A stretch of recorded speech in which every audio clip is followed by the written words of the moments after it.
Hello kids, आज के lecture में हम सिग्निफिकेंट फिगर्स के बारे में डिस्कस करेंगे। तो सिग्निफिकेंट फिगर एक्चुअल में होता क्या है। मान लो हम किसी ऑब्जेक्ट का मास मेज़र करते हैं और उसकी वैल्यू आती है 14.5678 ग्राम।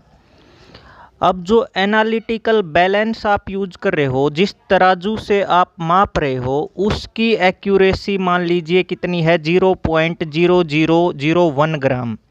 तो इसका मतलब ये है कि जो एक्चुअल मास है ऑब्जेक्ट का वो कितना है 14.5678 प्लस माइनस 0.0001। ये क्या है?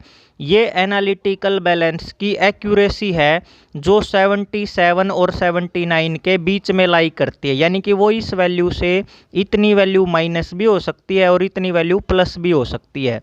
कहने का मतलब क्या हुआ, अगर हम उसका मास एक्सप्रेस करेंगे तो जो पहली 5 डिजिट हैं 14.567 वो तो क्या होगी सर्टेन, निश्चित है वो वैल्यू तो।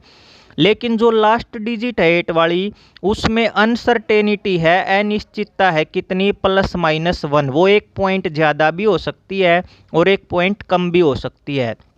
तो ऐसा ही क्या होता है, अगर हम किसी संख्या के अंदर सिग्निफिकेंट फिगर काउंट करते हैं तो हमें क्या करना होता है, उस संख्या के हम टोटल डिजिट लेकर चलते हैं जिसमें लास्ट डिजिट भी शामिल होता है जिसकी वैल्यू अनसर्टेन होती है। मीन्स किसी भी संख्या के अंदर total number of digit including last digit with uncertain value, यानी कि निश्चित अंक तो शामिल होते ही होते हैं, लास्ट अंक जो बिल्कुल श्योर नहीं होता वो भी सिग्निफिकेंट फिगर में काउंट किया जाता है।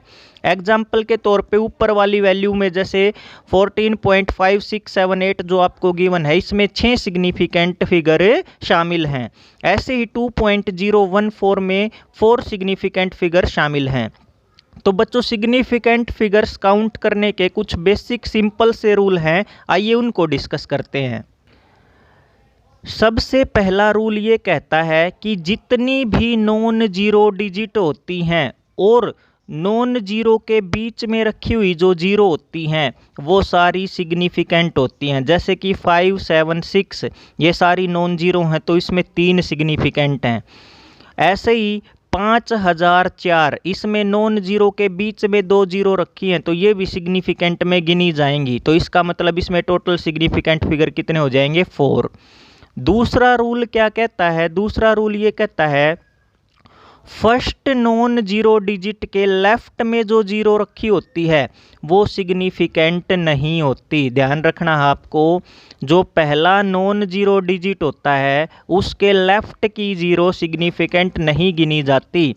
जैसे 0.05 में 5 पहला नॉन जीरो डिजिट है तो इसके लेफ्ट की जीरो सिग्निफिकेंट फिगर में नहीं काउंट होंगी, तो इस संख्या में केवल एक ही सिग्निफिकेंट फिगर होगा।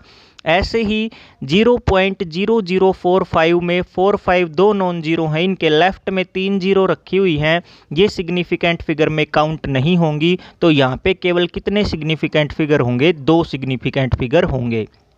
अगला रूल क्या कहता है, अगर कोई नंबर जीरो में एंड होता है, अगर कोई संख्या जीरो पे ख़त्म होती है और ये जीरो डेसिमल पॉइंट के राइट साइड में है तो ये जीरो सिग्निफिकेंट गिनी जाती है। मीन्स राइट हैंड की जीरो सिग्निफिकेंट होती हैं, लेफ्ट की नहीं होती हैं।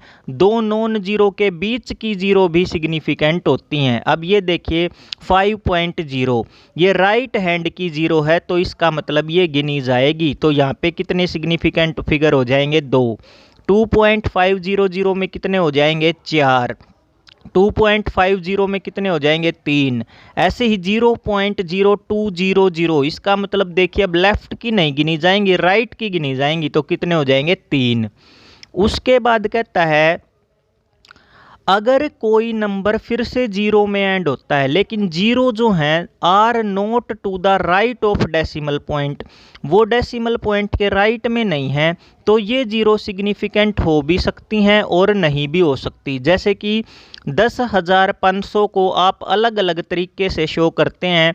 1.05 इंटू 10⁴, 1.050 इंटू 10⁴। तो इस हिसाब से हम जिस पावर की टर्म में उसको रिप्रेजेंट कर रहे हैं उस हिसाब से इसमें सिग्निफिकेंट फिगर चेंज हो जाएंगे। सिंपल रूल के अकॉर्डिंग हम देखें तो हमने डिस्कस किया था कि राइट की गिनी जाएंगी, तो आप इसको कितना लिख सकते हो 5। इस तरीके से रिप्रेजेंट करोगे तो कितनी लिखोगे 3, ऐसे रिप्रेजेंट करोगे तो कितनी लिखोगे 4, और ऐसे रिप्रेजेंट करोगे तो कितनी लिखोगे 5। मीन्स पावर का सिग्निफिकेंट में कोई रोल नहीं होता, संख्या इस बात पे डिपेंड करती है कि आप उसको रिप्रेजेंट कैसे कर रहे हो। ठीक इसी तरीके से इसके अंदर 3, 4 या 5 depending upon the representation significant numbers में वेरी। अगले लेक्चर में बेटा हम एक और इम्पोर्टेंट टॉपिक डिस्कस करेंगे, dimensional analysis. Till then thank you, have a nice day.